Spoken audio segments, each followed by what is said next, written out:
Hello everyone, नमस्ते, welcome back to the channel. आज का टॉपिक है other income and exceptional item. जब हम इन्वेस्ट करते हैं कंपनी में, हम देखते हैं नेट प्रॉफिट। ये इनकम स्टेटमेंट है, statement of profit and loss account. First line item is revenue from operations, second line item is other income. Now look at eighth item, exceptional items. इसका मतलब जब net profit calculate होता है, revenue from operations, Other income and exceptional items. ये तीनों include होते हैं। Revenue from operations मतलब कंपनी को कोर बिजनेस ऑपरेशंस से क्या अर्निंग होती है, मतलब sale of product and services is revenue from operations. For example FMCG company है, जैसे कि हिंदुस्तान यूनिलीवर। वो सेल करते हैं products like shampoo, face wash, creams etcetera. वही अदर इनकम मतलब जो इनकम आपको मेन बिजनेस से नहीं हो रही। सपोज हिंदुस्तान यूनिलीवर के पास वेयर हाउसेज हैं, अगर वो उनको रेंट कर दे, उन्हें सेल कर दे या कोई और एसेट सेल कर दे, अगर कंपनी ने कुछ इन्वेस्टमेंट्स करी हैं जिसके बदले में उसे डिविडेंड इनकम या इंटरेस्ट इनकम मिलता है, तो इन अर्निंग्स को बोलते हैं other income. For example bank sale करता है third party products like insurance, mutual funds, जिसके बदले में वो चार्ज करते हैं commission, plus earning from derivative contracts, foreign exchange etcetera. ये सारी इनकम अदर इनकम का पार्ट है और ये रैकरिंग इन नेचर है। इंडियन बैंक्स बहुत ज़्यादा डिपेंडेंट है ऑन अदर इनकम, जैसे कि ये HDFC बैंक है। इस बैंक का ऑपरेटिंग लॉस है, बट अदर इनकम की वजह से नेट प्रॉफिट है। One of the major reason ऐसा इसलिए है क्योंकि लास्ट 10 इयर्स में इंडियन बैंक्स ने अप्रॉक्स 12 लाख करोड़ के लोन राइट ऑफ करे हैं। Exceptional items extra ordinary items है, नॉन रैकरिंग आइटम्स है, जो अनयूजुअल है इन नेचर और एक्सपेक्ट नहीं करा जाता कि वो अकर होंगी रेगुलरली। मतलब ये इवेंट्स बार बार नहीं होंगे, ये वन टाइम इवेंट हैं, जैसे कि रीस्ट्रक्चरिंग कॉस्ट, लिटिगेशन सेटलमेंट्स, या अपना कोई डिवीजन सेल कर दें, इम्पेयरमेंट ऑफ एसेट्स एक्सेट्रा। ये कुछ कंपनीज हैं जिनका फाइनेंशियल ईयर 2022 में नेट प्रॉफिट बहुत ज़्यादा था। अगर आप इनका profit and loss account check करते तो आपको पता चलता ये था एक्सेप्शनल आइटम की वजह से, क्योंकि उन्होंने अपना डिवीजन सेल करी थी। और gain on fair valuation of investments. वही अगर आप फाइनेंशियल ईयर 23, फाइनेंशियल ईयर 24 में देखोगे, नेट प्रॉफिट उतना नहीं था। नेट प्रॉफिट वैसा ही था जो पहले ईयर्स में थे, क्योंकि जो फाइनेंशियल ईयर 2022 में नेट प्रॉफिट हुआ वो हुआ था एक्सेप्शनल आइटम की वजह से, और वो हर साल इनकम नहीं होगी, वो वन टाइम इनकम है।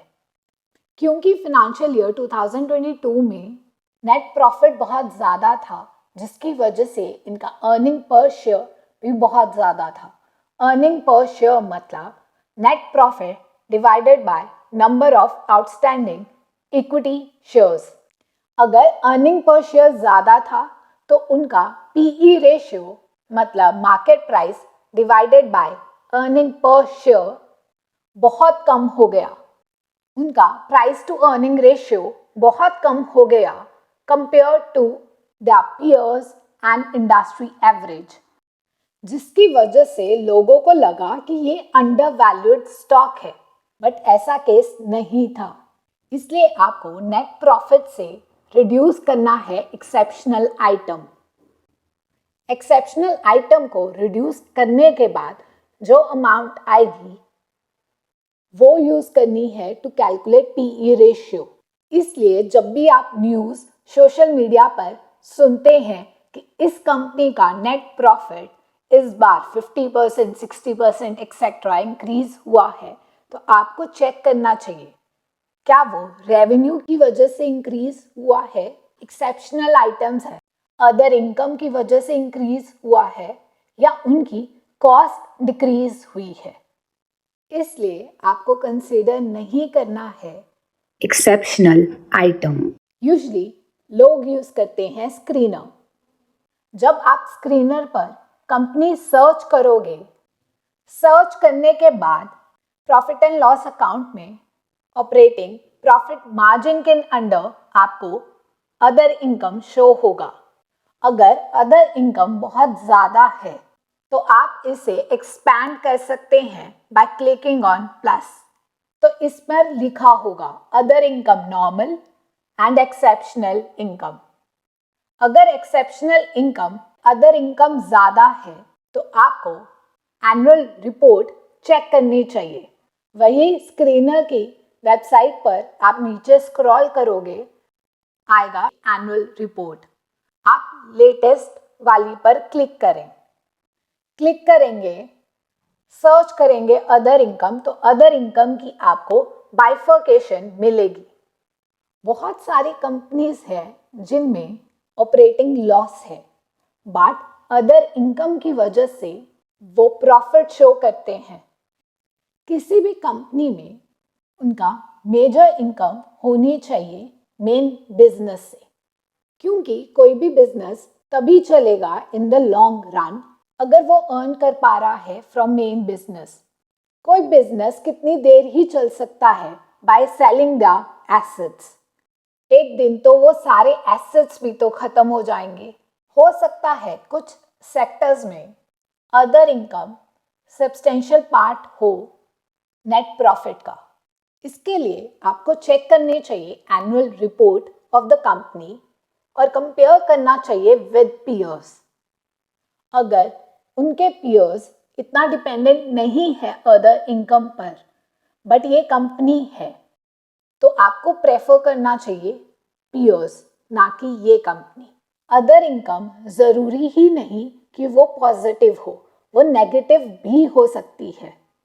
अगर आपने कोई एसेट सेल करा, हो सकता है कि आपने सेल करा हो एट अ लॉस, आपको फॉरेन एक्सचेंज लॉस हुआ हो। इसलिए अगर अदर इनकम नेगेटिव है तो वो नेट प्रॉफिट को रिड्यूस करेगी, और वही अदर इनकम पॉजिटिव है तो नेट प्रॉफिट को वो इंक्रीज करेगी। Conclusion, other income is not necessarily bad. Company heavily dependent नहीं होनी चाहिए ऑन अदर इनकम।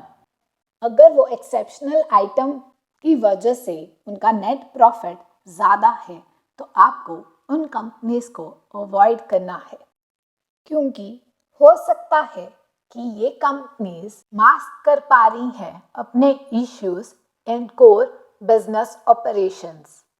जब आप एनालाइज करते हैं कंपनी को फॉर इन्वेस्टमेंट, तो आपको चेक करना है sustainability and stability of companies income sources.